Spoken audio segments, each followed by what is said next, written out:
এখন আছি নোয়াখালী জেলা প্রশাসক কার্যালয়ের সামনে। নোয়াখালীতে যে টানা বৃষ্টি হচ্ছে সেখানে অতিরিক্ত পানির কারণে আমি এখন যে সড়কটিতে রয়েছে জেলা প্রশাসক কার্যালয়ের সামনে, সড়কে হাঁটু পরিমাণ পানি রয়েছে এবং আমি নিশ্চয়ই ক্যামেরায় দেখাতে পারছি যে এখানে কি পরিমাণ পানি জমে আছে। এবং শুধু এই সড়ক নয়, এই সড়কের পাশে রয়েছে পুলিশ সুপারের কার্যালয়, গণপূর্ত ভবন, প্রেস ক্লাব, রেড ক্রিসেন্ট বা কোর্ট। আসলে প্রতিটি সড়কে পানি জমে আছে এবং এখানকার মানুষের খুব অবর্ণনীয় দুর্ভোগের মধ্যে রয়েছে। অনেক এলাকায় ঘরে পানি ঢুকেছে এবং বিভিন্ন দোকানপাটে পানি ঢোকার কারণে আসলে দোকানপাটে বন্ধ রয়েছে। এবং আমরা কিছুক্ষণ আগে বিভিন্ন এলাকায়, বিশেষ করে স্টেডিয়াম পাড়া এবং আল ফারুক একাডেমির যে সড়কগুলো রয়েছে সেখানে বেশি পানি রয়েছে, সেখানে হাঁটুর উপরে পানি জমে গিয়েছে আসলে। তো সেখানকার যে নিচতলাগুলো রয়েছে, সেখানকার যে বাসিন্দা রয়েছে তারা ওই নিচতলা থেকে তারা অন্য জায়গায় নিরাপদ স্থানে সরে গিয়েছে। এছাড়া নোয়াখালীর যে টানা যে বৃষ্টি, আসলে এখনও থেমে থেমে বৃষ্টি হচ্ছে, কখনো হালকা বৃষ্টি, কখনো ভারী বৃষ্টি। অতিরিক্ত বৃষ্টিপাতের কারণে নোয়াখালীর অধিকাংশ এলাকা পানির নিচে তলিয়ে গিয়েছে এবং এখানকার যে মানুষজন রয়েছে আমরা তাদের কাছে আসলে জানার চেষ্টা করব যে আপনারা আসলে কী ধরনের দুর্ভোগের মধ্যে আছে, কী অবস্থায় এখানকার পানি। এখানকার পানি তো এটা ইচ্ছাকৃত, আমাদের এখানে হাফ কিলোমিটার যদি আমরা একটা ড্রেন করি তাইলে অন্তত এই ডিসি অফিসের সামনে যে পানিগুলো দেখা যায় এগুলো দেখা যাবে না। এরা এখান দিয়ে এই ড্রেনটা এরা কি করে, এক লাশ বুদ্ধি করে ওইদিকে পানি নিষ্কাশন করে। উচিত এখান থেকে হাফ কিলোমিটার এই ড্রেনটা ক্লিয়ার করে দিলে এখান থেকে পানিগুলো নামি যায়। আচ্ছা, পানিতে কেমন কি অবস্থার মধ্যে আছে? পানিতে তো পুরো নোয়াখালীটা, বিশেষ করে মেঘদিশহর পুরোটাই পানিবন্দি। আর ড্রেনগুলোর অবস্থা খুবই বাজে। শুষ্ক মৌসুমে যখন শুকনো ছিল তখন পৌরসভার উচিত ছিল যে ড্রেনগুলো পরিষ্কার করা, কিন্তু সেটা না করে তারা অবহেলা করছে। এই কারণে এখন পানিতে প্রচুর পরিমাণে ময়লার জন্য হাঁটাও যাচ্ছে না, সব কিছুই ডুবে গেছে। আচ্ছা, পানি কেন নামছে না, কেন কি মনে করেন? পানিটা আমি যতটুকু জানি আর কি, আমাদের এখানে যে ড্রেনটা হয়েছে একদম ওই যুব উন্নয়নের সামনে যে ইয়েটা গেছে, ড্রেনটা গেছে, এই ড্রেনটাতে মূলত অনেকগুলো পলিথিন জমে আছে, কিন্তু পানি নেওয়ার কোনো সুযোগ নেই। ওইদিকে কিন্তু আবারই সুযোগ আছে, দেখছি যে পানি নেমে গেছে, কিন্তু আমাদের এই জায়গাটা সবসময় কিন্তু পানি থাকে এরকম।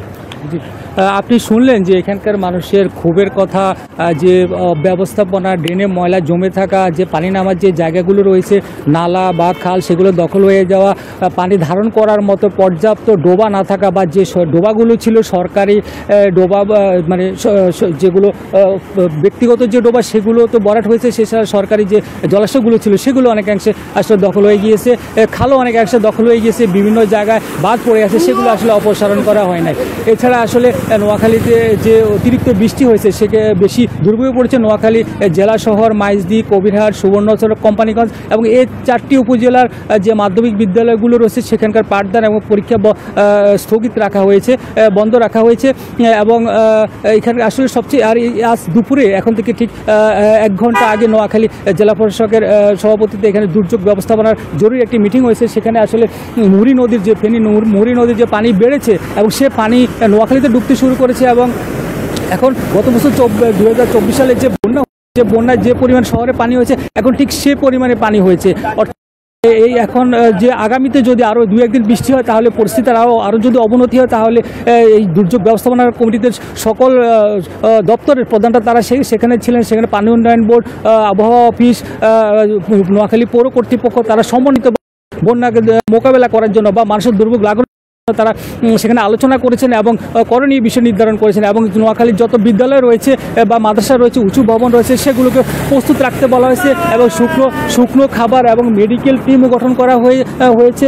অর্থাৎ যদি পরিস্থিতির আরও অবনতি হয় তাহলে সেই অনুযায়ী তারা করণীয় ঠিক করবেন। আর নোয়াখালী যে চলমান জলাবদ্ধতা বা অতিরিক্ত বৃষ্টির কারণে সবচেয়ে বেশি কৃষি, মৎস্য এবং প্রাণী সম্পদে কৃষি বিভাগ বলছে যে মাঠে যে এখন আউশ ধান রয়েছে 34,000 হেক্টর জমিতে, সেই আউশ ধানগুলো আসলে ইতিমধ্যে পানিতে তলিয়ে গিয়েছে এবং যে 1,075 হেক্টর জমির জন্য যে আমন ধানের বীজতলা তৈরি করা হয়েছে সেগুলো আসলে পানির নিচে। আর যদি আরও পানি 2-1 দিনের মধ্যে পানি না নামে, আসলে কৃষি বিভাগ বলছে যে আসলে এই বীজতলা বা আউশ ধান রক্ষা করা সম্ভব হবে না। এছাড়া যে শরৎকালীন যে সবজি রয়েছে সেগুলো আসলে পচন ধরতে শুরু করেছে। এছাড়া যে পানি সম্পদ বিভাগ বলছে যে আসলে পানি থাকার কারণে যে গবাদি পশুগুলো রয়েছে উঁচু জায়গার অভাবে সেখানে সমস্যা পড়ছে এবং গোখাদ্য, বিশেষ করে ঘাস না থাকা, পানি থাকার কারণে এবং যে খড় রয়েছে সেগুলো ভিজে যাওয়ার কারণে গোখাদ্য চরম সংকট দেখা দিয়েছে। এছাড়া মৎস্য বিভাগ বলছে যে প্রথম আঘাত এই বন্যার বা জলাবদ্ধ প্রথম আঘাতটা এসেছে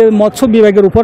ইতিমধ্যে সবগুলো পুকুরে ভেসে গিয়েছে এবং যারা যে মৎস্য চাষি রয়েছেন তারা নেট দিয়ে কোনো রকম এখন পর্যন্ত তারা টিকে আছেন।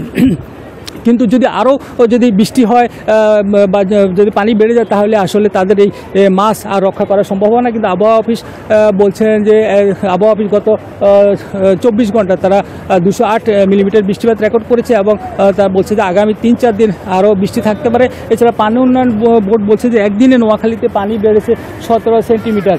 তবে তারা বলছে যে এখনও বিপদ সীমার নিচে 1 সেন্টিমিটার নিচে পানি রয়েছে